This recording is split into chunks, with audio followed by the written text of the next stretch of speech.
From Tally to Cali. It's time to wake up. Wake up! Wake up!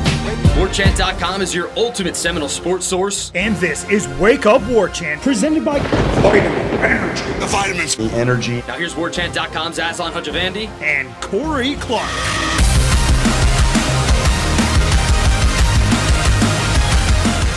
Wake up! It's Wake Up Warchant presented by Vitamin Energy. Coming up on today's show, what's an idle week? Thoughts on the upcoming opponents after scouting from the sofa over the weekend, the importance of getting quarterback right today and for tomorrow, and the frustration around decommits and the murky options in assembling a roster in 2024. Wake Up Warchant presented by Vitamin Energy. VitaminEnergy.com. Promo code Warchant BOGO. Warchant BOGO. Buy one, get one free. Extra Strength, Immune Plus, blue raspberry flavor. That's still the bottle du jour, everybody. L-carnitine, natural caffeine, little green tea extract, everybody. Get you really jazzed up and going. So 7 hours, it says on the bottle. Don't doubt it. There's a plus sign next to the 7 hours. Probably gives you even more than that. No sugar crash. Vitamins, nutrients, energy, all in this one little bottle. BOGO. Buy one, get one free with the promo code WarChantBOGO over at VitaminEnergy.com. Warchant.com. Ultimate Seminole Sports Source. 5-star ratings, reviews, thumbs up. Subscribe to the website. Subscribe to the YouTube. We'll have an over-under contest again for this upcoming game against Memphis. It's open to everybody out there. We'll tweet the link out to the commoners. Probably like on Friday. I'll try to post the link to everybody on the Tribal Council on Thursday. We'll... Or maybe, no, it might be Friday. Or maybe it might be Thursday. We'll start doing that on the Thursday shows, Corey, by the way. And I don't know, man. Might need to intervene in you picking all the over-unders. I can't do the whole, where's, Osceola going to plant the spear on what yard line. Right. Because I'm not going to be at some of these games. I know you'll be there, but, the thing I think would probably be like, how many times are they going to play the war chant? That might be the real, relevant. Right, that's right. Sort of over/under. I would put it at about 4. Jeez, the way it went on for the Boston College game. How you doing, Corey? I'm good, buddy. I'm good. Coming off another. It's weird. 2 straight college football Saturdays where you got to get to sit on the couch and watch. I like it. It's cool. Yep. It's odd. But yeah, it's been more illuminating. There was more illumination, I thought, on this Saturday, and otherwise, pretty good weekend overall. What was illuminated for you? Listen. We'll talk about practice from Friday because we did not, or Thursday was Thursday. We didn't do a Friday show, so we'll go over some of the stuff that happened at practice on Thursday. Oh, are we gonna keep? I don't know, buddy. I was this there. Is a production I got notes. meeting. Hey man, hey buddy. No, I get it. I get that you were there, but I'm saying like. I don't know if you saying LaWayne McCoy had a 14-yard catch in period 9, people are going to care about that when they're 0-2 and it's been 4 days. That's just me. That's me. I'm not a producer. You're the producer. You're the guy that puts this thing together. We'll see. We'll see if it's a slow show, and then let's do all the practice updates we can. But I would say illuminating. So SM and I look at everything through the FSU prism. And, when I was watching the games, because, Friday night I think SMU played, did not look like world beaters. No. Cal's offense looked pedestrian at best, but that's a really nice win to go into Auburn and win with a really physical defense, which was honestly quite surprising.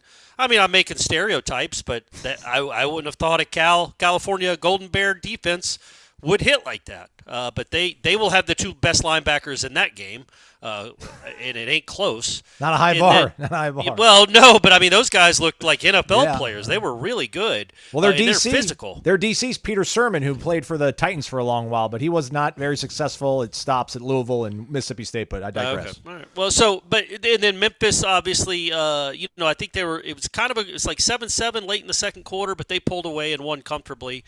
In their game over Troy, they were supposed to beat by 28 points, and I think they did, 24. They're going to be a bear. That's going to be a tough game. All these games are going to be tough. But you look at just the overall. What about Notre Dame, Corey? What about Notre Dame? Well, that's what I was going to say. Back on the board, buddy. Notre Dame's on the board. Clemson, obviously, you hope you're better than Appalachian State. I have no idea what happened there. That was that was hard to explain because App State's a pretty proud program. I think Clemson's really good, man. I just think Georgia's on a whole nother level. I mean, they're not 56 points in the half good. I mean, that was crazy. I mean, when has Clemson done that to anyone? Yeah. They didn't even do that to Willie's teams. So I would say that when you look around the country, though, it's what I've been saying for years. If you've listened to this show, it's kind of it's a lot of mediocrity and slightly above mediocre. In the great teams, I think, and it's, again, we're early, I would say Georgia and Texas, absolutely. That's a really impressive win by Texas. But what is Michigan? What is Michigan? That was a pathetic offense, honestly, for a defending national champion. They had no chance. They couldn't do anything.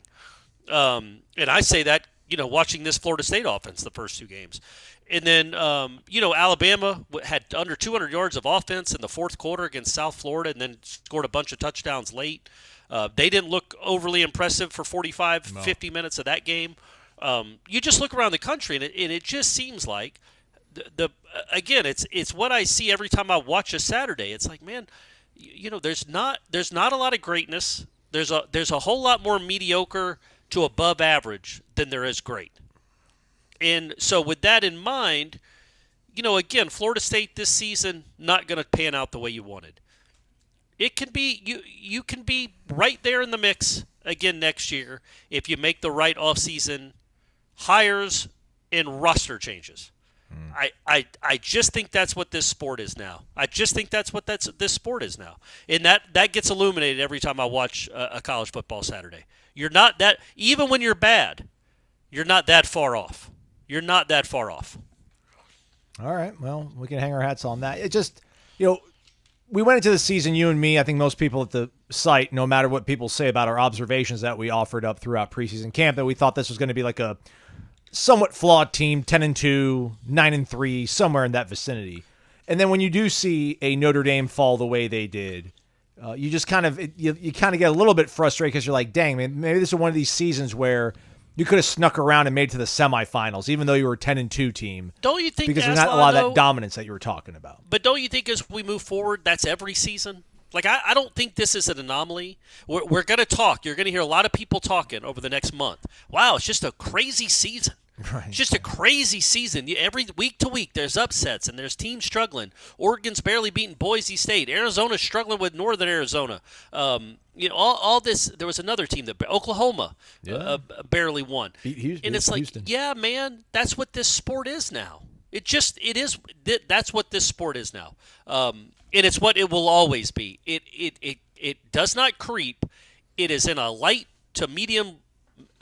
A medium speed jog right to the NFL, where, again, you watch the NFL, and other than the Browns and the Panthers. Could have married into a Steelers family or something. Good grief, man.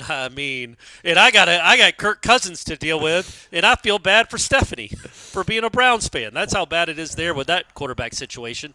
But, it's every game is going to come down. A lot of games are going to come down to the fourth quarter, last couple drives, one possession. And that's kind of where, that's where I think this sport is going to be.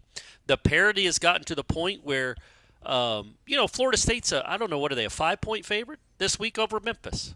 Really?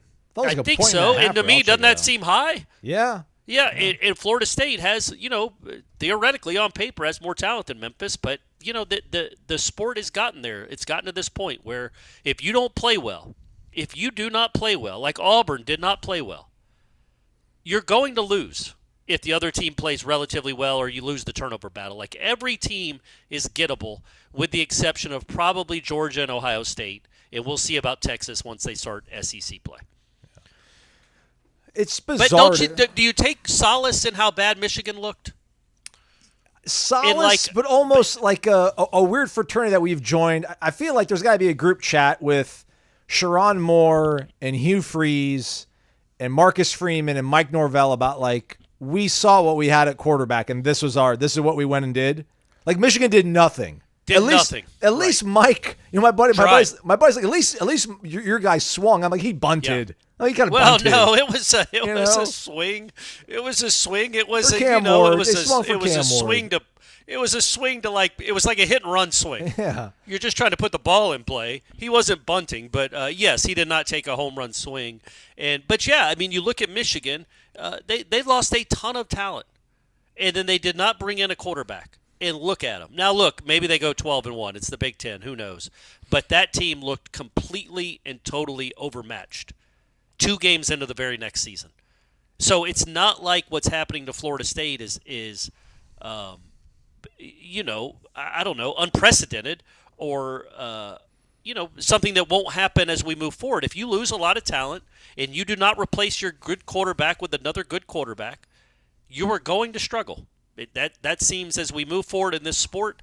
It's all, and I know and I'm rambling, but I know we'll talk about the recruit decommitments too. It's just like you have to look at this sport as a whole and how close are you to being good and relevant again next year? Because Arizona State has 60 new players.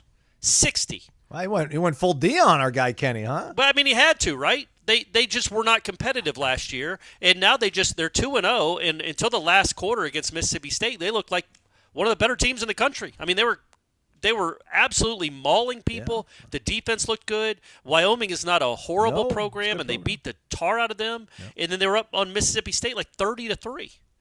So Kenny, we'll see how good that team is, but it seems like it can be turned around very quickly. But you've got to go get a quarterback, and that's another thing that was obviously. I mean, that wasn't illuminated. I knew that anyway, and I shouldn't say go get a quarterback, because that implies that you don't have one on the roster. You have to go into next season having a good quarterback on your roster that you know is a good quarterback. Whether it's one of the 2 backups or whether it's somebody in the portal. You've got to go. You've got to make sure that position is absolute. That is off-season priority number 1, 2, and 3. Make sure your quarterback situation is set up to succeed with a really good player. I don't want to get into the practice observations, but I do wonder, you don't have how Brock Glenn look. Yeah, that's the thing. You just don't.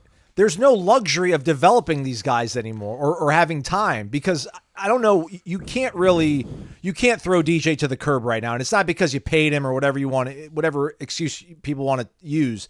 It's that, listen, man, Brock Glenn has not looked particularly great. He has not shown you anything that shows he deserves to take the job away from DJ. Now, you can say, well, DJ hasn't shown you anything that says that he's going to be able to lead you out of this hole and that mess, and, touche. But I don't know. There hasn't been anything where you're like, all right, man, Brock is for sure looking better. It's worth, and it makes sense, and you can explain it to everybody in your locker room, and it makes sense. But I don't know what's going to happen over the next 2 months, Corey, during these practices, because what they did on Thursday during a bye week was very kind of reminiscent of what they would do in the kind of the teeth of the preseason. And Mike said as much after the practice, where it was training camp-esque. There wasn't any scout team looks. But the rest of these practices from here on out, other than the final bye week, Corey, is that man, they're going to spend 15, 20 minutes of a 2-hour practice going against scout team stuff, which doesn't get Luke any better, doesn't get Brock any better. So then what do you do when things end in November or maybe December when you're in a bowl game? Do you just say we're not going to go in the portal? We're gonna try to ride with Brock or Luke, and if that doesn't work out in the spring and doesn't look good, then you make a run for somebody in that spring window. But then that's not enough. It's a very precarious position to be in right now, and I don't know the right answer. I do think it's nice that he has some runway, though. He is not chasing an undefeated season. He is not chasing what should have been a playoff berth. He is not chasing anything of consequence when it comes to the Florida State program history. You hope he has a winning season. At this point, it's 50-50 at best that they have a winning season. We'll see what it looks like on Saturday.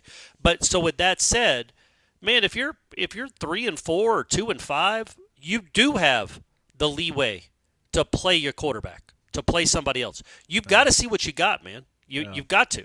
And the beauty of it is, unlike, say, well, I know this is looking at something, looking at it half full when it's really the whole glass is empty. But somebody like Alabama, they don't get to see who's going to be replacing Milroe if he's on the roster. They don't have that luxury. They've got to win games, and they can't throw somebody into the fire if they're not ready. Florida State has that luxury. But I'm going to assume by November they're not playing for anything. And you want to win games. You don't want to just give up on the season. But I don't think playing one of those quarterbacks is doing that. They might give you a better chance to win games this season, But more importantly, you have to look towards the future. You have to treat it like an NFL, almost an NFL season now, where like you've got a month left. You're already mathematically eliminated, and I'm not talking about now in September. I'm talking about later in the year if it comes to that, where you got two quarterbacks that might be good. You don't know, you don't know, but they might be good. I would let both of them play because you've got to know, man, because if you go into the portal, you're losing one, if not both of those guys. Is that worth it? Are you going to have a team next year that's close enough that you need to go in the portal? Like, I think maybe a miscalculation they made was they thought, okay, we have a chance to get to the playoff if we go get a guy like DJ because we're going to be so good around him. Are they going to think that again next year and need to go get a portal guy? Or do they – but, all of that being said, man, like you just – one of these guys has to hit, right? You just got to hit on one of these two guys. I would think. So, but you got to see it. Like, that's what they get paid all the money for. Figure out who's your best quarterback. Figure out who's going to be a really good college quarterback. Because right now, you have recruited and developed exactly zero since you've been here. And that includes A.J. Duffy. It includes our man Tate. Go find a guy. Make sure. Hopefully he's on this roster. But you've got to see. You've got to see what you've got in these two guys. I don't want to go too far down this road, but then what does the rebuild look like though if one of them is not the guy? I mean, I don't think you can say that for Luke. I mean, they're going to hang on to Luke no matter what, I would assume. I mean, the only way you lose Luke is if Brock looks great, and then that's a good problem. Then it's like, all right, yes. You have your quarterback in Brock. But if Brock doesn't look great, obviously you're losing DJ, and you think that maybe Luke's not quite ready yet. I mean, are you going to hold pat and be like, all right, we're going to make 25 a rebuilding year, and then we think 26 we can kind of come back firing on all cylinders? We're going to hold on to our resource. I wonder, because you don't want to make the same mistake you made this year where you have like this false sense of like, we'll be fine, but we're going to go really big and we're going to bring in a bunch of pieces and we think we'll be able to hit on enough of these. I mean, can you do that again? I mean, you can in the NFL because you have a payroll, you have money coming in, but not necessarily the case with NIL. Well, that's why this sport is in the problem. It's why it's so problematic right now. And I see, again, I know there was some ruling on Friday. They had a settlement in place, and then the judge was like, well, this settlement doesn't seem fair, blah, blah, blah, about the pay with the NIL. But eventually that has to be everybody that's pro player. And I'm pro player. I want the players to make money. But everybody that is so anti-NCAA and anti-capping what these players can make, I don't hear them saying jack squat when they watch games on Sunday. Because those guys are capped at how much they can make. A rookie goes in the NFL, he is capped at how much money he can make. Slotted almost. They are slotted. Yeah. NBA players, they don't even pay their agents for their first contract because it's slotted. Literally, they'll have an agent for outside off-the-court deals, but their agents don't get paid anything for their first 3 years that they represent them, from the contract anyway, because it's slotted. The agent can't do anything for them. They're not negotiating more things. College football, and I guess Major League Baseball, but really college football is the only sport where there is no salary cap, and it is turned into chaos. And it's like you wonder, okay, yeah, Florida State had a kid decommit, a defensive line decommit, and committed to Texas. Another guy, really high-level defensive end, decommitted on Sunday. And you wonder, okay, well, are they decommitting because they don't like Papuchis? They don't like what they're seeing? Are they decommitting because they want more money? And again, are you going to pay that money? Let's say that who's the kid's name? Hilson? Yeah, Javion Hilson. No, let's go with the other kid, the kid that committed to Texas, Myron Charles. Yeah. Okay, well, let's say that Florida State, and these are just numbers. I'm going to say they offered him 20 donuts. Florida State did. Nice. He was settled for 20 donuts.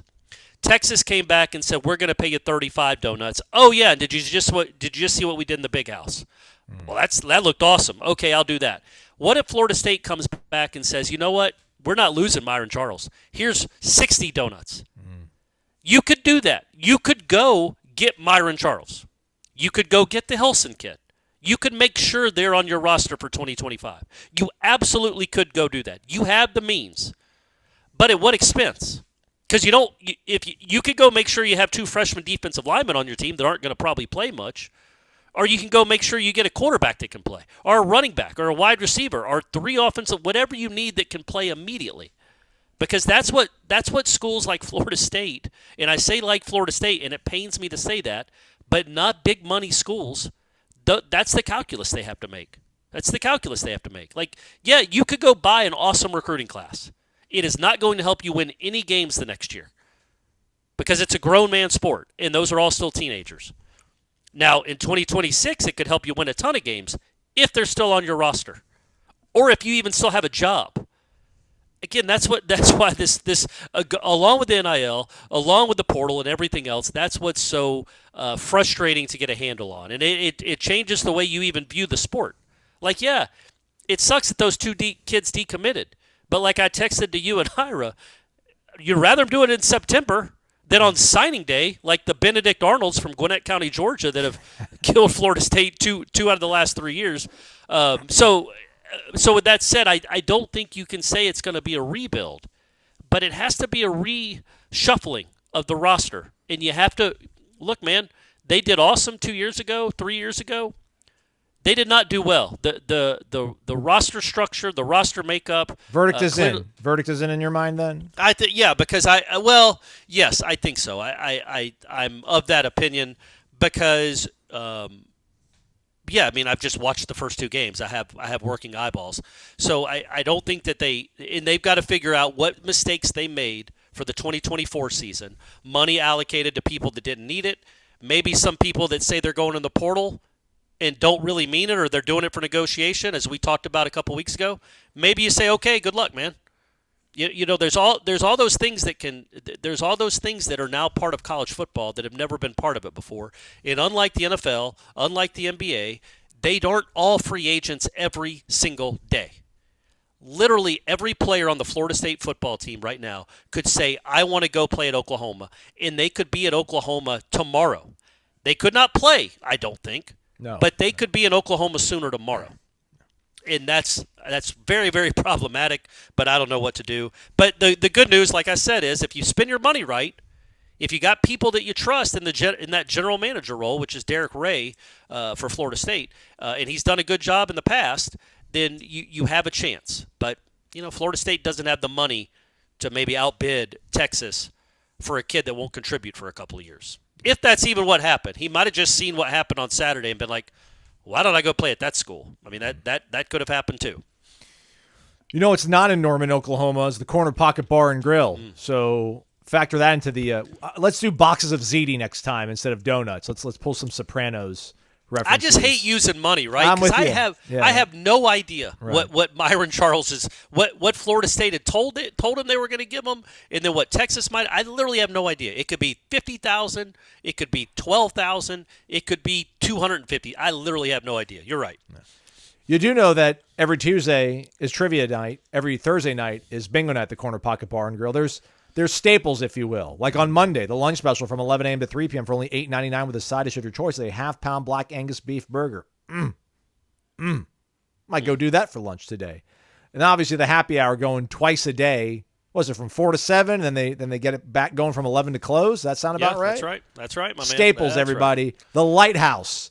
In the midst of chaos, it's Corner Pocket Bar and Grill. Always there for you, always steady riding. And also, we should mention that Jeff and I will have a meet and greet on Friday at 5, from 5 to 6. And then, like we said, there's going to be the Tom and the Cats is going to be playing live music. Probably, I would think they start around 7:30 or so on Friday night. And Saturday's a good place to go after the game, after Florida State picks up their first dub of the year.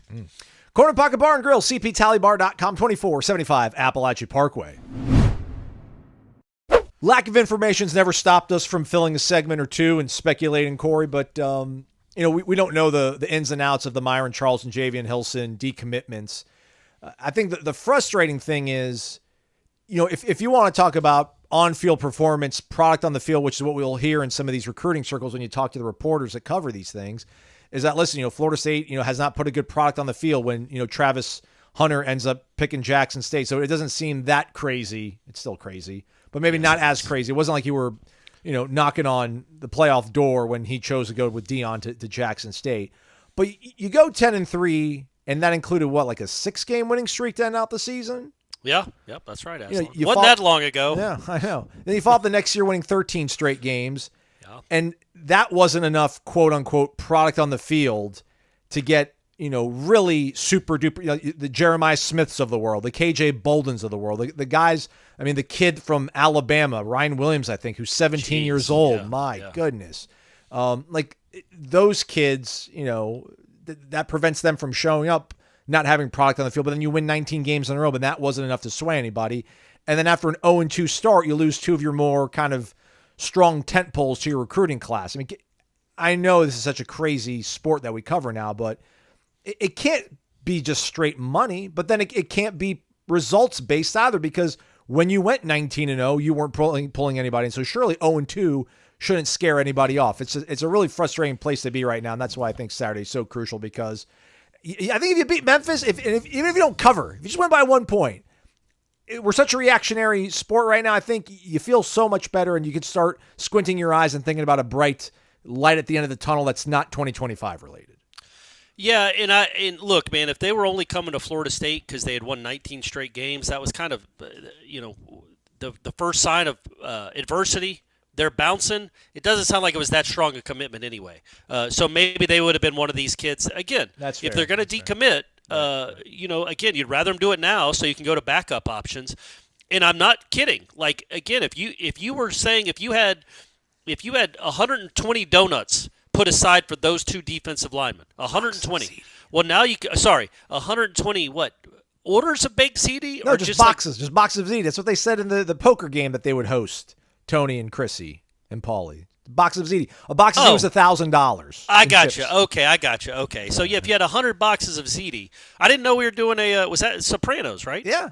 I didn't know we were doing a Sopranos reference. That's my fault. That's on me. I only saw the show one time all the way through. I never rewatched a single episode. Do it again. I should. I jumped in in season 3, but then I rewatched it from season 1 last year all the way through, and because after Succession dropped, everyone's like, oh, Succession's the best show ever. And then Sopranos people are like, it's not better than Sopranos. And I love Succession. So I'm like, let me rewatch Sopranos.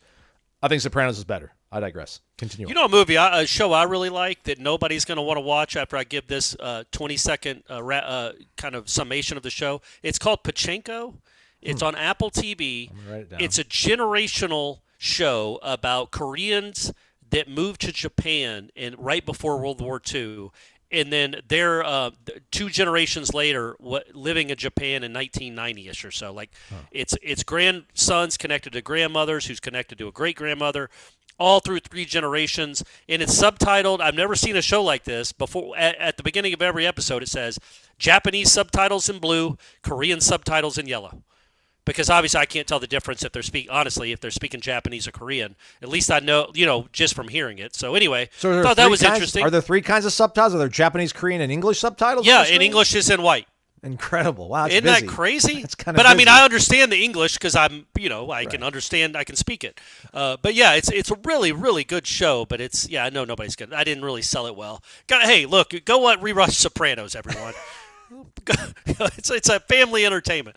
But so going back to the baked ziti, so maybe you set aside 100 boxes of baked ziti for those 2 kids. Well, you ask yourself, all right, what do we have to do with those 100 boxes?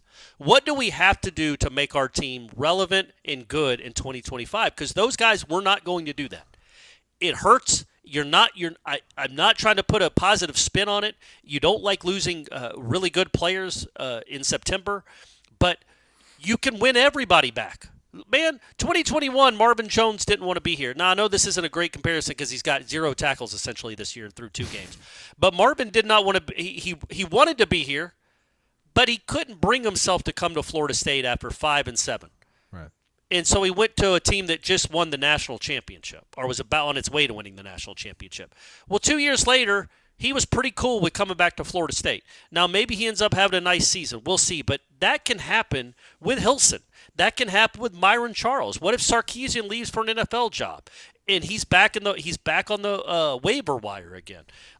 You can get them when they count. But right now, you've got your sole job is to make sure you're not just competitive in 2025, but you're good. And what do you have to do to be good? And I think maybe you take those 100 boxes of ziti and decide this is what I had. These are the positions that have to be good next year. Not 2027, but next year. And if it means taking 100 boxes and throwing them all at who's a good quarterback, Aslan? Who's a good young quarterback? Throw them all at him. Whatever you have to do to make sure that you have really good quarterback play or a really good offense next year.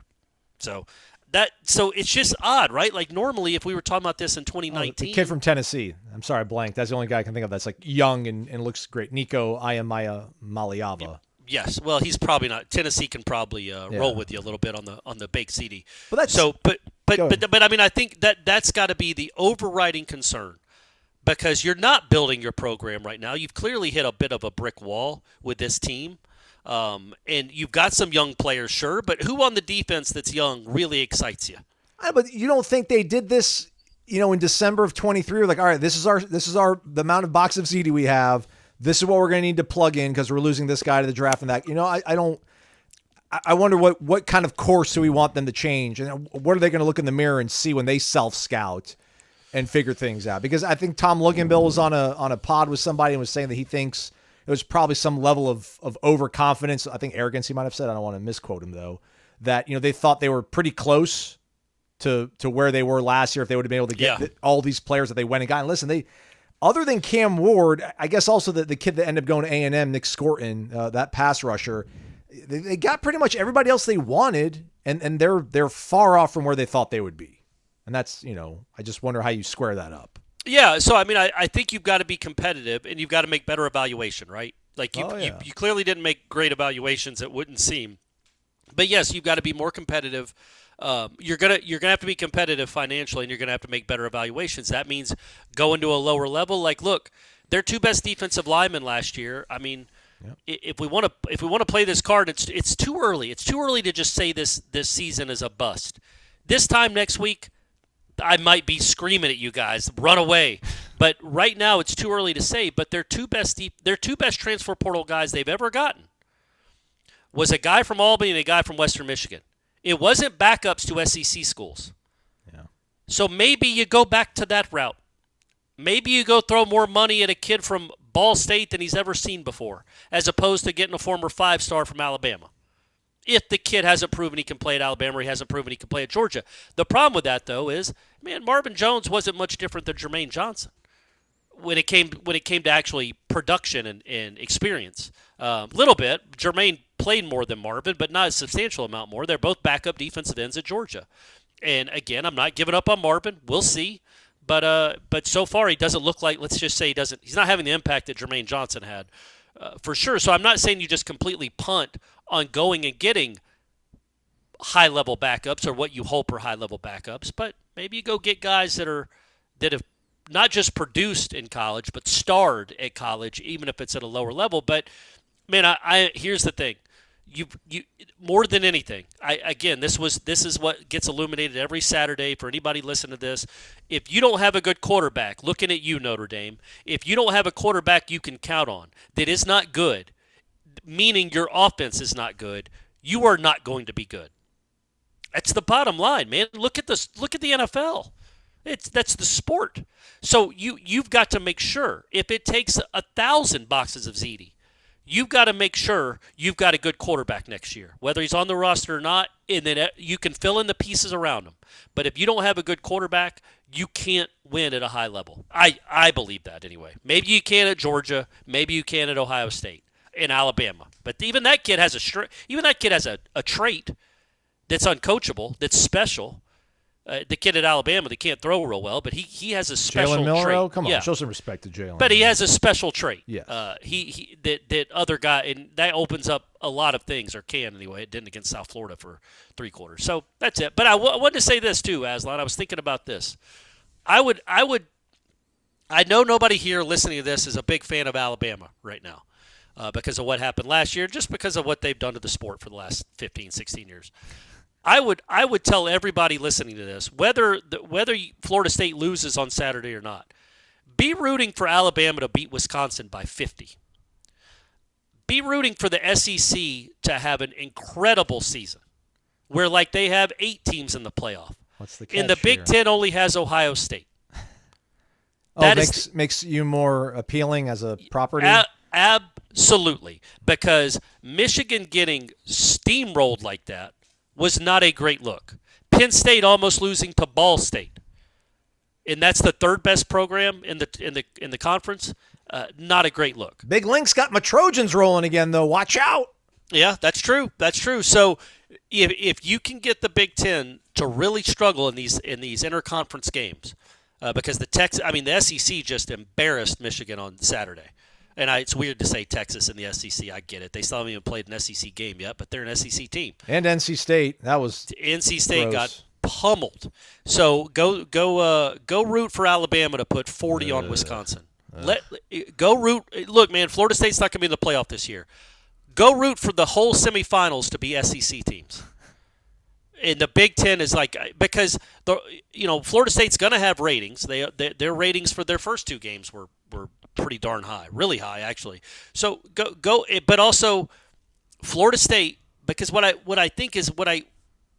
you start losing commits like this, you really do wonder. Okay, is it the money? Is Florida State, or they just cannot? Now that the SEC has figured out how the NIL works and how the portal works and how they're not behind Florida State anymore. They've caught up, and they also have more means. This is where I get worried. Just for not just Florida State, but other teams as well. But if the Big Ten starts getting, if they just look like trash except for Ohio State, I don't think that's a bad thing. I think, again, that would make the people that matter in Indianapolis wonder, well, we can't have the SEC having 7 teams in the playoff. That's crazy. We need to go get some superpowers, and we can compete with that. We can compete with that conference. Why are we talking like Florida State's poor? Like we weren't poor a year ago.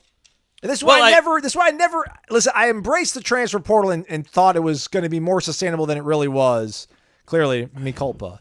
But the reason I didn't fully embrace the way that everybody was all about, like, yeah, man, this is great. Like, let them earn all the money they can, yada yada, because it was pay for play. Was that the worm's going to turn, and then eventually you're not going to hit on all your guys, and then you're going to be mad at the system.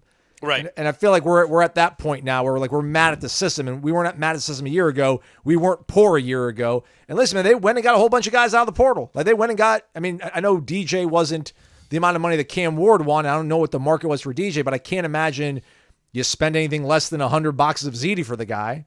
And listen, Marvin probably wasn't cheap. You got 3 guys from Alabama. You know, what 3 guys, right? Yeah. Like not you didn't go get Ryan Williams, you didn't go get Caleb Downs. I'm with you, brother. So, and I'm not saying Florida State is broke, but again, the distance between them and even Penn State is widening, and it's going to continue to widen when it comes to revenue. It just is. That's the reality. We all understand that. And so Penn State can outbid you for someone. Texas can go outbid you for someone. If Texas wants one of your recruits, they can make it where the kid almost can't say no if they really, really want him. And Florida State could be in that position too. Now imagine Florida State being able to look around the country, not just at the MAC, not just at maybe backups at the SEC, but they could look at starters at every SEC school except maybe 4 and be like, I want that guy, and I'm going to go get him. And they can't do anything about it because Florida State, when it's operating at peak efficiency, when it's operating at the same level financially as all these other programs, did prove for 35 years that it is as good or better than all of them. It's more attractive. It's got a great history, tradition, locale, whatever you want to say, student body, however you want to sell it. Florida State, if they're in there in the same neighborhood, they're going to pull almost anybody they want. And they can't. They just, the money isn't all there yet. It's not even there with Auburn has more money to spend. What sense does that make? Auburn. So if they could get into one of these conferences, the sooner they get into them, the sooner you can also say, all right, yeah, 2024 sucked. It wasn't great. But wait till you see what recruiting class we bring in 2025. Yeah. Or what transfer portal class. Because it's going to be loaded. Because they got money to spend. And until there's some sort of cap on all this, Aslan, I feel like it's going to start. Florida State still has to find some diamonds in the rough, right? These other schools just get to go look for diamonds at the diamond factory. Are there diamond factories? I guess they're mines, right? Yeah. They get to go to the mines where they're, not blood diamonds, guys. Not blood diamonds. We're not about that life. No violence for these diamonds. But Florida State has to go find diamonds in the rough from Western Michigan or Albany or a running back at Oregon that had 5 career carries. They are a transfer from Louisville that might have moved to receiver. That's how Florida State built what it had. To sustain it, they've either got to go the recruiting route, which seems to be hard right now to sustain, or they've got to figure out how to bring in guys in the portal. And they seem to have missed on more than they got this year. What I keep thinking about in regards to all this is like that, and I've been trying to find it here for the last minute. I haven't been able to, so sorry, everybody. But there was that tweet from Shannon Terry, the owner, CEO of On3, I think it was last year, like in December, where he said that, if you're expecting this cycle of the transfer portal to be all exciting and to be chock full of talent like it was last year, you're in for, you're sorely mistaken. Basically saying that most schools now that are competitive about football and all in on this, they've built the apparatus now. Like they've got their collectives, they've got all their ducks in a row. They're not going to lose the people that are really important to them. They're not going to slip through the kind of cracks. And that's why I do wonder just how much you have to maybe use next year as a gap year, bridge year, whatever you want to call it, to maybe you do have to go into and just kill it in high school and then hope that, those guys will be ready freshman year, sophomore year. Because I don't know, because again, to your point about like, who did you go get from Alabama? Those are probably going to be the level of guys that are going to be available from Georgia and Texas in December. I don't think CJ Baxter is going to leave Texas because he got hurt this year and the running back has passed him by, Yeah, that's why I'm saying you're going to have to go get stars from lower levels. That's what I'm saying. Like if the Boise State kid, he could name his price right now. The running back who has, I think, 9 touchdowns in 2 games or 10 touchdowns. He's awesome. He could be at Oregon tomorrow. He could certainly be at Oregon next year for a ton of money. So probably maybe that's a bad example, but you can go get guys from lower levels that have starred, that can make plays. I mean, or just guys on teams that just lost their coach. There are ways to go about doing it, or you can build up through the high school ranks. I'm not saying that's a horrible idea, but it's like that. You just lost 2 guys in one weekend, 2 of your main guys. So that doesn't seem to be the route that's being taken right now. And, you can develop guys. That's great. I would say that looking at this coaching staff through 2 games in 2024, they have not impressed me with their ability to develop linemen, offensive linemen in particular, because where are they? You've been plugging holes and filling gaps for 3 years now with 3 guys. You got Maurice, Darius, and Robert Scott that have been here. But other than that, you've been filling gaps, and it does not look great in 2024. So what do you do next year? Do you throw more money at it? I get it. I'm rambling. It's just this sport has me confused because I legitimately don't know, Aslan, and nobody does. Is $20 million really what Ohio State is paying for that roster? And will next year it be $35 million? Will it be $50 million? Like, again, the NFL pays, what do they pay? I don't even know what their salary cap would be for a team for a year. I would guess $200 million, and that's for 50 guys. You've got 100 guys. $255 million. Yeah, for 53 guys. So, again, college football isn't as popular as the NFL, but it's really close. And so how crazy is it that now with no guardrails, we're saying that it's only $20 million to get a national championship caliber roster? And when do we think that doubles? And then does it double again? Because people don't stop spending money when they want their team to win. But it's so secretive, we have no idea. We have no idea. What do you think Jeremiah Smith makes? Like, honestly, what do you think he makes? What do you think they paid him? $250,000. I would think they paid him $1 million. Whew. And what do you think Cam Ward makes? $2 million? $1.5 million? Yeah, probably. I'd say 1.25. Let's say even they paid Cam Ward $2 million. Would you say he's worth it? But it's for 1 year though. I guess it's $2 million worth, 4 months of happiness. And also a chance but also a chance at the playoff. Right. And then also a chance to become relevant again. And maybe he begets another really good quarterback. He could save Cristobal's job. Yeah. And then so it's like, okay, well then it's but I don't know. I don't know if Ohio State's really spending $20 million. They might only be spending $7 million. Or they might be spending $40 million. We have no idea. That's how in the dark we all are with this stuff. And it gets hard to cover it. It gets hard to talk about recruiting and roster building when you have no idea what monies people are working with, what finances they're working with, and how much these players are asking for and how much they're getting paid. So it's, I'll still be here, everyone. I'll still be here commenting on going for it on fourth down. But they have to, more than anything, if you take one thing away from this, folks, other than we're not about blood diamonds, is that you got to have a quarterback. You got to have a quarterback in 2025. Whether his name is Brock, Luke, or Jacob, or Nico. Dimitri, you've got to have a quarterback that can play in 2025.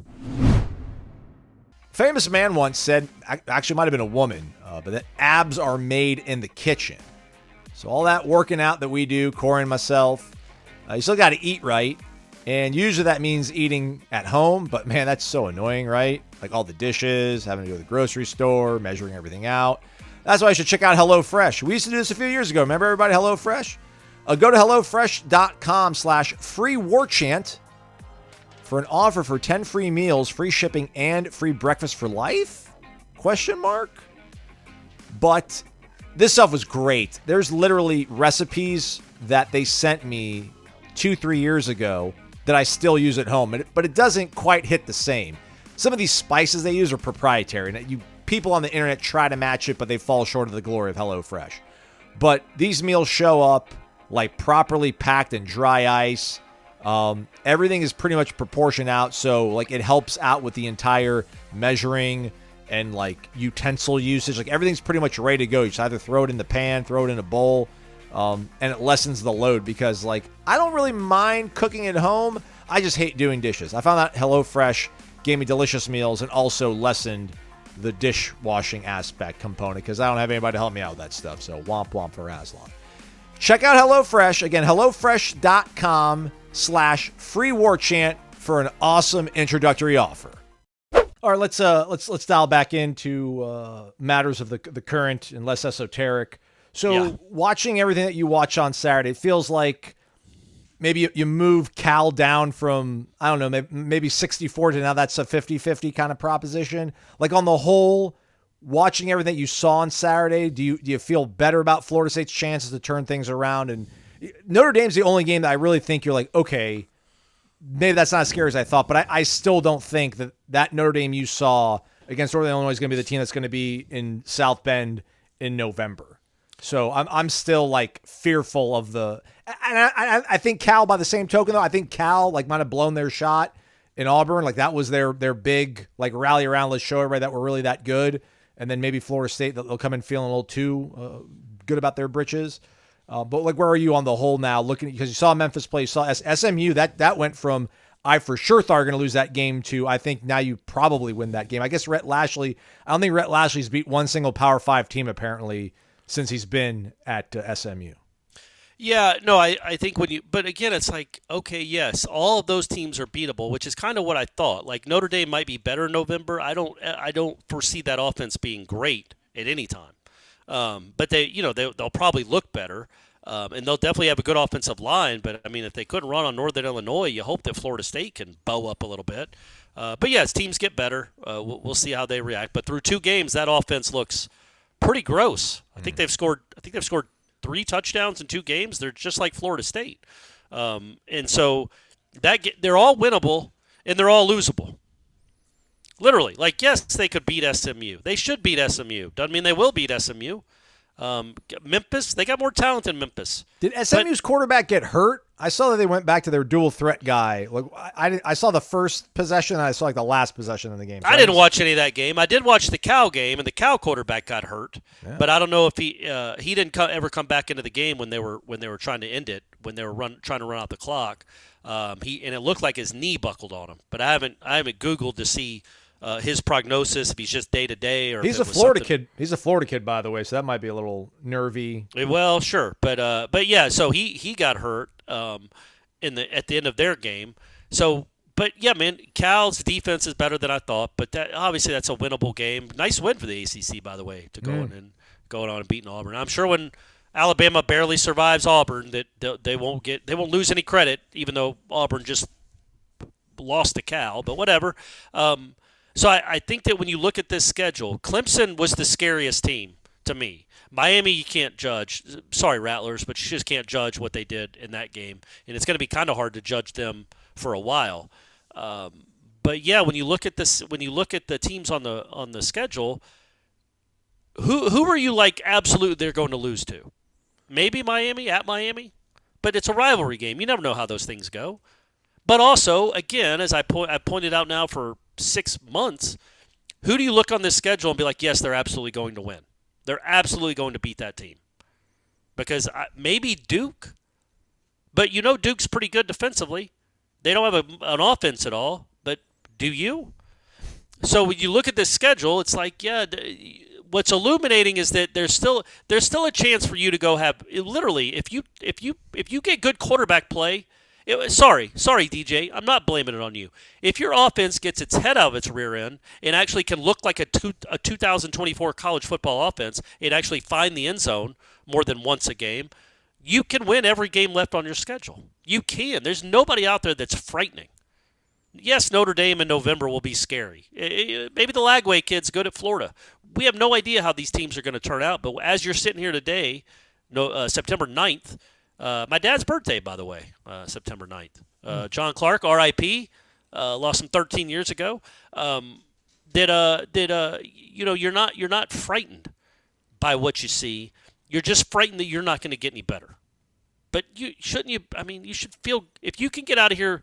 If you can go 3-0 with the next 3 games, if you're 3-2, well, maybe you start doing something. But you know what, Aslan, you can't get to 3-2 until you get to 1-2. And that's got to start this Saturday. Yeah, if they're 3-2, I might be buying back into winning the playoff or like winning the ACC. I don't know about that, but it would be awesome. I'd buy back into going to a bowl. Because right now I'm not about that. I don't. Right now I think that's a coin toss at best. And yeah, man, I know we've talked a lot about a lot of things. It's been a long, rambling show, but man, it would be nice if they played well on Saturday. It would just. Because right now there's real questions around this program again. Again, here we are, man. We were just here. And not only is the team 0-2, but you're losing recruits again. You're in a lawsuit. You don't know what conference you're going to be in 2026. You've got all these question marks around this program, and I thought we were going to get to feel good about things for longer than we did. We basically got to feel good about this program for 16 months. From New Orleans into Charlotte, we got to feel really good about this program. And since then, it's been a bunch of black clouds and thunder and lightning. And it'd be nice to get some sunshine. And it'd be good to get a win again and just to feel good about things. What do you want to see out of practice this week? Or I know, like, it's watching practice. Listen, we've got a really cool job, everybody. We get it, but it's also a little bit mind numbing sometimes watching practice, especially in season when they're doing so much stuff against scout towards the end of practice. But looking at what happened on Thursday, again, it was a bye week. Man, if we go to period 3, 5 plays out of DJ Corey, all of them were positive, highlighted by a nice throw and run to Malik Benson. Fitzgerald kicks a field goal. Brock goes 1 for 3 in period 3, and he missed some layup throws. Yeah, and you could say that he was pressing because the door has been open, but it's like, well, man, you're not a freshman anymore, man. Well, also, if you're pressing on a bye week practice, what are you going to be? How's it going to look in a game? Yeah, and I'm not saying that he was, but that was the theory. If that was the theory, you'd be like, okay, well, if you're pressing now, 55,000 people in a national TV audience watching you won't help matters. Again, if they go to Brock, I solely think it'll be for athleticism reasons, not because he's performed significantly better than DJ. See, being the fan, I remember my buddy was, on the team in like 2005, 4, and 3, and 2. And it was just like, man, why don't you just throw this guy out there, man? Like, he cannot be any worse than what you guys are trotting out there. And he's like, believe it or not, Aslan, he is. I practice next to him every single day. He is not good at all. I don't think Brock is like that hopeless. I'm not saying he's even remotely in that sort of kind of headspace or column, if you will. But I mean, if DJ keeps looking good at practice, can you still be like, well, we're gonna put Brock in, or we have to seriously think about getting Brock into the game? Or do you flush out the other 40 whatever games of data where it's like, hey, he probably had really good days of practice after they lost at Clemson. That's why Dabo kept rolling him out there. How do you use that calculus to figure out what you're going to do at quarterback? Because listen, I'm with you guys. I want to see a change at quarterback, and it's not all DJ's fault, but give yourself a spark just to see what could happen. But I don't know if that's the way coaches are wired to think and assess and process stuff, Corey. Well, there's two options, right? And I've thought about this a lot over the past week and a half. You can play a Brock Glenn because of his athleticism, or even a Trevor Jackson, or a Toa Feely, or Cam Davis, whoever you want taking snaps back there. You can give yourself a better chance to run the ball. Does it give you a better chance to win? That's the question. Like you Brock Glenn you'll open up some things in the running game, but you could do that, or $10 million a year head coach that's got an offensive mind, that's had a lot of great offenses in his career. You could figure out how to win with this guy, because clearly you think this guy gives you the best chance. Clearly you brought him in for a reason, and you weren't worried in the spring. He was your guy. You weren't worried after game 1. He was your guy. He did not look good in game 2, but you've had a week and a half now, more than that, or you will have had a week and a half before mighty Memphis comes to town to get him right. And so, what bothers me though, Aslan, is I don't think they can run the ball if they don't have a mobile quarterback. And, man, DJ ran for 500-something yards one year. Like, it's not like – I mean, I know we watch him now and it looks like he's moving in mud. But he had – in the games anyway. But in practices, he has not – at least the ones I saw, he didn't look slow. And he's proven he can run. But if you're not going to run him, if he's not going to run, if you just don't have any mobility at the quarterback position, and therefore you can't run – well, then you need to take a real hard look at your program and why that is. Because not every school in the country has to have a 4-5 guy at quarterback to be able to run the ball. And if you're trying to play with the likes of these other schools and be in the elite of the elite, you don't have to – like Alabama needs a Jalen Milroe, but there's a lot of teams that don't. So that's what bothers me more than anything. It's like, okay, you've had a week and a half now. Whatever it takes – for you to figure out how to move the ball, I want to see it come Saturday. Because if it doesn't look any different on Saturday, then not only are you worried about this season, because this season, I mean, if you're scoring 1 touchdown against Memphis and losing by 2 scores again, not only are you punting on this season, you're really worried about what's going on with the offensive staff. Because they are not completely devoid of talent. You telling me you can only move the ball if you have Keon Coleman? That's the only way you can get in the end zone? See, we're talking about this, and I got DJ's ESPN.com profile pulled up so I can look at his running stats. And his sidebar video carousel is DJ Uiagalelei tosses interception on 4th down. DJ Uiagalelei misses wide open receiver in the end zone. The best of DJ Uiagalelei's season with Oregon State. And they did dial up stuff for him. And this to your point about you're a $10 million coach, you got to figure things out. Going back and looking at like the PFF and looking back at some of the stuff they did against Georgia Tech and Boston College, the Georgia Tech game, they ran not a lot, but they ran a noticeable amount more of 2 tight end sets. And I'm not trying to get all nerdy football here, but the whole thing was like they were gonna run and then set things up and then take a couple shots downfield. And I know they didn't run the ball great at any point this season, but there were moments in that game first half where they had Georgia Tech off balance, not just the first drive. And then DJ did take some shots down the field in the second half, and they were able to get some pass interference calls. But they couldn't cash in and get points. So then next week, they go the complete opposite way, Corey, where they run a lot more like 3 wide stuff. 3 wide, 4 wide, where they're not running 2 tight ends, and they're trying to spread things out to then open up the run game by that way. But then like DJ's missing throws. So if he's not going to make these throws, they're not going to respect it as much. Like they've already seemingly tried both ways to get this run game started. Like, all right, we're gonna double down. We're gonna have a lot of 12 personnel, 2 tight ends, and we're gonna try to grind it out. That didn't work great. All right, we're gonna spread guys out. We're gonna spread them out, horizontally, open up things for our run game. That didn't work against Boston College. So I don't know what's the only other thing left. Is like, all right, let's try a guy that might keep it on the read option. Brock Glenn. Yeah, or do some wildcat or something. I don't know. I just look, man. I hope they're not fresh out of ideas after 2 games. In one of those games, you had the ball 7 times. Let's hope that this guy has more to him than we the first 2 games didn't go well.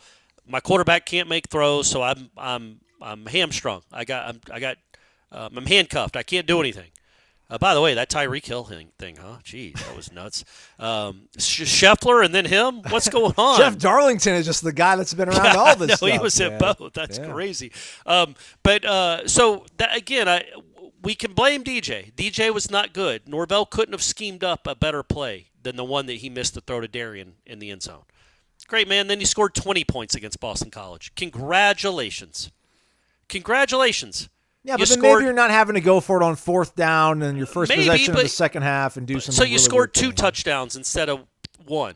Right. Like, this should be a high-octane 35-point-a-game offense. We're talking about a couple of throws. Now, they were awful throws, but there's just a couple of throws. He made some nice ones, too. Some ones that were guys weren't open, and he threw them open. Yeah. It wasn't like they were schemed wide open either. One to Ja'Kai in particular on a 3rd down was a really beautiful throw. So, but the point being, this is your job. Figure out why he's missing those throws. What happened? Did he panic? Is he panicked? Is he throwing the ball too early because he knows your turnstile offensive line can't block people? Does that have anything to do with it? Can we maybe tell the 240-pound kid, quit having happy feet? You're bigger than almost everybody trying to tackle you on a blitz. Like, I get it. You don't want to just stand there and be a statue, but you're bigger than them. But whatever the case is, like these are what he gets paid to figure out, and I trust that he will, because again, I don't think DJ is Jordan Travis. Jordan Travis was a unique kid, but Jordan Travis wasn't Jordan Travis. All right, that's but Jordan Travis wasn't Jordan Travis until he became Jordan Travis. Right, and he was not that kid in 2021. The kid we saw against LSU those last 2 years, he would have looked like a deer in headlights against LSU in 2021. He'd have just, the first guy's not open, he takes off. Norvell and Dillingham in 2021 tailored the offense to Jordan Travis.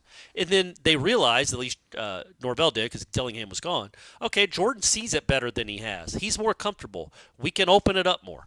Well, maybe you don't open it up so much with DJ. I literally don't know, man. I don't know if you go to 2 tights and you get under center. I don't know if you have DJ split out wide and have Toafili take all the snaps. All I know is you need to start scoring some darn points. Like, that's what you get paid to do. That's what you get paid to do. And if it's like it gives Norvell and the offensive staff a get-out-of-jail-free card. Like, what are you going to do? My quarterback sucks. It's like, well, you brought him here. And you evaluated him, and you're the one that's coached him for 9 months. And it's not like you're coaching a kid fresh out of high school. Why is it, and I know it was Samford, but let's not pretend Boston College is the Baltimore Ravens. But why is it that Florida's true freshman quarterback threw for 460 yards in a football game? Oh, my God, he did? Yeah, I think so. I think he threw for over 400 against Samford. Now, again, Samford is horrible, like apparently high school defense bad. But he was confident enough to rip it for 450 yards in a college football game. And your guy looks like, for much of the game, he just looks kind of, not confident and a little bit rattled. And again, I don't absolve DJ. He has not been good. There are some throws that you just have to make. There's some reads you have to make quicker. But that's kind of on the coaches, right? To make sure those players are in the position to do that. And again, Norvell has taken all the blame. Even I'm sure he wants to show his film and be like, look at this guy's open. Look at, he's wide open. What am I going to do? I get that. But he's above that. He takes all the blame, which you're supposed to when you're the head coach. So good for him. But I just figure it out, man. You figure it out. If you can't figure it out with this talent in this offensive line in year 5, I say this talent. I know he doesn't have Keon and Johnny on the team anymore. But is that where we are, where he needs Keon and Jordan, or he's not going to be able to move the ball? Because good luck, man. there aren't a lot of Keons and Jordans out there. By the way, shout out to Keon. Got the start in his opener. I think he had 4 for 51. Sounds about right, yeah. So that's a good start for him. Johnny played a lot in their opener in Brazil. He didn't get a catch, but he played probably 15 to 20 snaps in that game. Trey Benson played. Jarian Jones played. It was good to see all those the former Noles playing. Might need to bring Noles and the pros out for the Monday show now. It's cool that it's a thing now. Yeah, you got we're recording this before Fisk and Verse play, but they're going to be playing on Sunday night for the world to see. So that's cool too, man. It's just that's a cool thing that's a cool aspect of this program that we haven't had in a while. But yeah, so either way, man, I just whatever you have to do to move the ball. DJ might be the issue, but instead of let's make a quarterback change, this is what I should have said 10 minutes ago, and you guys could already be done with your listen to this nonsense. Instead of just saying there needs to be a quarterback change, the counter to that is how about the quarterback gets coached better and is put in a better position to succeed? He's going to miss some throws because he's DJ. You knew that, but you've had a week and a half now to come up with something that he feels really comfortable and confident with, and he is playing in game 45 of his career. So let's make him comfortable. Whatever you have to do to make him comfortable, like they gave him like 5-yard outs, and he kept missing. He missed them. Somebody dropped one. But you also, how many times you give the ball to the running back in the first half against BC? 2 carries. Yeah. 2 carries. Well, because they tried to throw to open up the run. They didn't have the numbers in the box. It wasn't a neutral box to run into, man. I would say this though. By the way, as we're talking about, kind of the ins and outs of football, a little X's and O's action. Go watch the Dominic Robinson breakdown on our Warchant YouTube page with Tom Lang. Right? Did you watch that? Bring bourbon. Yeah. It's not. But see, here's the thing. So in D-Rob does a great job. It's really enlightening. He gets the all-22 from the Boston College game, so he can really break down the breakdowns. But there's a play in particular where Trayshawn Ward goes in motion, and DJ Lundy, I think it's DJ, is pointing to Cam Riley like, "Hey, he's got the rail," and the rail is like basically a wheel route. The play they kept hitting. And Cam Riley, he's like, look, there's got to be better communication there.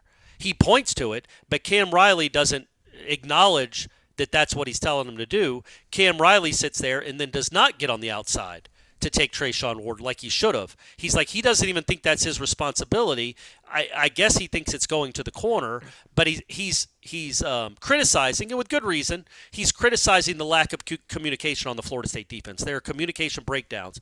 But also, like in that instance, can't Cam Riley just know without being told by a player on the field, hey, if Trayshawn Ward goes there, if he goes in motion and goes to the right of Castellanos, he's probably going to run a wheel route. I need to go ahead and get out there so he can't get free. Like, they ran it 4 times, and it's like at some point, yes, it's on the players to communicate, but get it through to the guy or teach him better. Like, that was my overriding. Most of it was – all of it was great. But part of me thought, yes, in that instance, it would have been nice. But sometimes Doak is loud. Sometimes you can't hear the guy that's 12 yards away from you. In fact, most times you probably can't when it's third down because the DJ is playing the best of 2016 hip-hop. So you can't hear yourself thinking there, and the crowd's being loud. So it would be nice if Cam Riley knew in that moment, okay, yes, he's motioned back into the backfield. He's clearly on this play going to run out into the flat in a wheel route. Why am I not over there? So it's a criticism of the communication. It's a criticism of the players. But at the heart of it, it's also a criticism of the defensive staff for not teaching and communicating well on their own, whatever that was, Sunday to Sunday to get them ready for that game. And now I'm done talking. I apologize, everyone. And I apologize to you, Aslan. I'm done. There's something I wanted to tie up, and then you're going to probably go for it. Retort. Go for it. But no, just it goes back to the beginning of the show an hour ago when you talked about where the sport is. There's going to be that 1 or 2 elite teams, but everybody's going to be in this midfield of, flawed teams or whatever.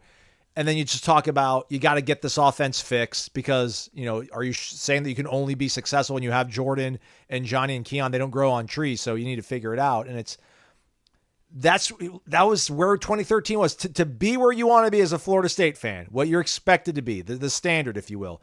You need to have a stockpile of high-end elite level talent. And I'm not trying to give the coaches a complete pass on this because you have to evaluate and you have to get the right guys in here.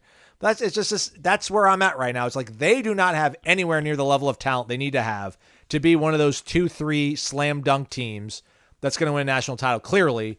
And they don't even have enough to be one of those teams that's in the midfield that's going to be 9-3, 10-2, and try to sneak into the playoffs. But I guess my counter to that, and I agree with you 100%. I thought you were done talking. I thought we were done. I'm kidding. Do they have more talent than Boston College? Right. That's my counter to that. I'd hope so. Well and said. And I'm going to guess. Drop the mic. That was good. Sorry, my fault. I'm done. I don't know how to drop the mic. You're gonna so you finish up your thought. It's fine. No, that's what I was going to say. Is I hope that they are going to have more talent than the team that comes into Doak on Saturday. Right. Person for person, 1-85, they have a better roster. But for the third game in a row, there's a really good chance they don't have the better quarterback, and it could be a problem. All right, let's see what else shakes out. We'll be at the press conference, the Monday presser. We'll get to speak to Norvell, Adam Fuller, and John Papuchis. Atkins serving the last game of his suspension. I assume we'll probably get to talk to him on Mondays moving forward. But we'll have all the interviews up from the press conference, maybe some reaction, things like that. Jeff Cameron Show, 1 to 3 o'clock. And we'll do another show for you folks tomorrow. Go to warchant.com. Stay connected. All things Florida State. Golf has got a story on the front page. Shout out to our guy, Matt Lasser, talking to Luke Clanton. Also, shout out to the women's soccer team. They are unbelievable. Yeah. Like, they beat Florida. That's always a good thing, right? They beat Florida 3-0. We should have led with this. We should do an hour on the soccer team. They beat Florida 3-0. They've got one tie this year. 3-0. But what's so crazy about this team, so I think they've got like a 29-match unbeaten streak. Like, I think 5 or 6 of their best players are playing in the U20 World Cup for different countries. 3 for the United States, but then maybe 2 for Jamaica. I don't know. But they've got like 5. They're missing like 5 or 6 of their best players, or just 5 of the 6 of their players, period, because they're playing in the U20 World Cup. They still just went on the road and beat Florida 3-0. They're undefeated again, and they're probably, when they're fully at full strength, again the best team in the country. And Penske, man, great job, buddy. That's right. Good football coach. Football. That's football. Right. All right, we're done. We'll be back with another show for you tomorrow. He's Corey Maslon. Thanks for listening to Wake Up Warchant, presented by Vitamin Energy.